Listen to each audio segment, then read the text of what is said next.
ಭವಾನಿ ರೇವಣ್ಣ ನಿರೀಕ್ಷಣಾ ಜಾಮೀನು ಅರ್ಜಿ ವಿಚಾರಣೆಯನ್ನ ಮುಂದೂಡಿಕೆ ಮಾಡಲಾಗಿದೆ. ನಾಳೆ ಬೆಳಗ್ಗೆ 11ಕ್ಕೆ ಜನಪ್ರತಿನಿಧಿಗಳ ವಿಶೇಷ ಕೋರ್ಟ್ ಮುಂದೂಡಿದೆ. ಕೆಆರ್ ನಗರದ ಕಿಡ್ನಾಪ್ ಕೇಸ್ನಲ್ಲಿ ಬೇಲ್ ಅರ್ಜಿ ನಾಳೆಗೆ ಮುಂದೂಡಿಕೆ ಆಗಿದೆ. ಇವತ್ತು ಬೇಲ್ ಸಿಗುತ್ತಾ ಇಲ್ವಾ ಅನ್ನುವಂತ ಪ್ರಶ್ನೆಗಳಿತ್ತು. ಇದರ ನಡುವೆ ನಾಳೆ ಬೆಳಗ್ಗೆ 11ಕ್ಕೆ ಜನಪ್ರತಿನಿಧಿಗಳ ಕೋರ್ಟ್ ಈ ವಿಚಾರಣೆಯನ್ನ ಮುಂದೂಡಿದೆ. ಕೆಆರ್ ನಗರದ ಕಿಡ್ನಾಪ್ ಕೇಸ್ನಲ್ಲಿ ಬೇಲ್ ಅರ್ಜಿ ನಾಳೆಗೆ ಮುಂದೂಡಲಾಗಿದೆ. ಸಾಕಷ್ಟು ಪ್ರಶ್ನೆಗಳಿತ್ತು.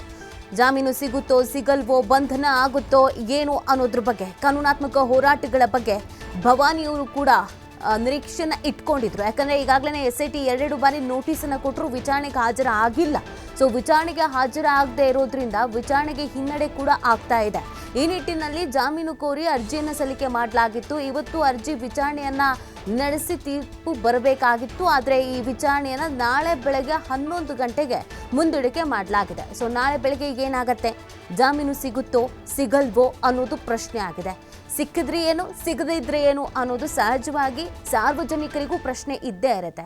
ಈಗಾಗಲೇ ರೇವಣ್ಣ ಅವರ ಕೇಸ್ನಲ್ಲಿ ನಾವು ನೋಡೋದಾದ್ರೆ ಅವ್ರಿಗೂ ಕೂಡ ನೋಟಿಸನ್ನು ಕೊಡಲಾಗಿತ್ತು. ವಿಚಾರಣೆಗೆ ಹಾಜರಾಗುವಂತೆ ಸೂಚನೆಯನ್ನ ನೀಡಲಾಗಿತ್ತು. ಯಾವಾಗ ವಿಚಾರಣೆಗೆ ಹಾಜರಾಗ್ಲಿಲ್ವೋ ಆಗ ಅವರನ್ನ ವಶಕ್ಕೆ ಪಡೆದುಕೊಳ್ಳಲಾಯಿತು. ಸೊ ಹಾಗಾಗಿ ಭವಾನಿ ಅವರ ವಿಚಾರದಲ್ಲೂ ಕೂಡ ಬಂಧನ ಆಗುತ್ತೆ ಅನ್ನುವಂಥ ವಿಚಾರ ಚರ್ಚೆ ಆಗ್ತಾ ಇದೆ. ರೇವಣ್ಣ ಅವರ ಮೇಲೆ ಇದ್ದಿದ್ದು ಲೈಂಗಿಕ ದೌರ್ಜನ್ಯ, ಅತ್ಯಾಚಾರ ಪ್ಲಸ್ ಕಿಡ್ನಾಪ್, ಈ 3 ಪ್ರಕರಣಗಳು ಇತ್ತು. ಕಿಡ್ನಾಪ್ ಪ್ರಕರಣದಲ್ಲಿ ಅವರು ಸಾಕಷ್ಟು ಅನುಭವಿಸಬೇಕಾಯ್ತು. ಸೊ ಭವಾನಿ ಅವರ ಹೆಸರು ಕೂಡ ಅದೇ ಪ್ರಕರಣದಲ್ಲಿ ಕೇಳಿ ಬಂದಿರೋದು.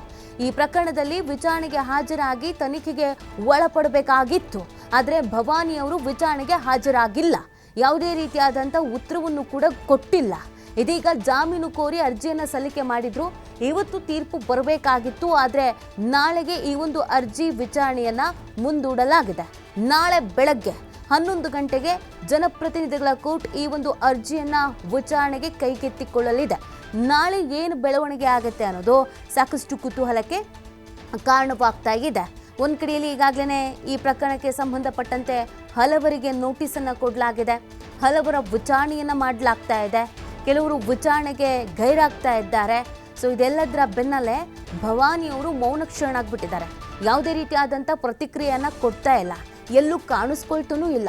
ಸಾರ್ವಜನಿಕ ವಲಯದಲ್ಲೂ ಕೂಡ ಕಾಣಿಸ್ಕೊಳ್ಳದೆ ತುಂಬ ದಿನಗಳ ಆಗೋಯ್ತು. ಸೊ ಹಾಸನದಲ್ಲಿದ್ದಾರಾ, ಬೆಂಗಳೂರಿನಲ್ಲಿದ್ದಾರಾ, ಇದು ಕೂಡ ಪ್ರಶ್ನೆ ಆಗಿದೆ. ಈಗಾಗಲೇ ಈ ಪ್ರಕರಣ ಹೈ ಪ್ರೊಫೈಲ್ ಕೇಸ್ ಅನ್ನೋದು ಪ್ರತಿಯೊಬ್ಬರಿಗೂ ಗೊತ್ತಿರುವಂಥ ವಿಚಾರ. ಈ ರೀತಿಯಾಗಿ ವಿಚಾರಣೆಗೆ ಹಾಜರಾಗದೇ ಇದ್ರೆ, ವಿಚಾರಣೆಗೆ ಸಹಕಾರ ಕೊಡದೇ ಇದ್ರೆ ಸಾಕ್ಷಿ ನಾಶ ಆಗುವಂಥ ಸಾಧ್ಯತೆಗಳು ಕೂಡ ಇರುತ್ತೆ. ರೇವಣ್ಣ ಅವರ ವಿಚಾರದಲ್ಲೂ ಆಗಿದ್ದು ಇದೆ. ಯಾಕೆ ಅವ್ರು ಪರಪ್ಪನ ಅಗ್ರಹಾರಕ್ಕೆ ಹೋಗಿ ಬಂದ್ರು ಅಂದ್ರೆ, ಮೊದಲಿಗೆ ತನಿಖೆಗೆ ಸಹಕಾರವನ್ನು ಕೊಡ್ತಾ ಇರಲಿಲ್ಲ ಈ ಕಾರಣಕ್ಕಾಗಿ. ಸೊ ಹಾಗಾಗಿ ಭವಾನಿ ಅವರ ವಿಚಾರದಲ್ಲಿ ಏನು ಬೆಳವಣಿಗೆ ಆಗುತ್ತೆ ಅನ್ನೋದು ಕುತೂಹಲಕ್ಕೆ ಕಾರಣವಾಗ್ತಾ ಇದೆ.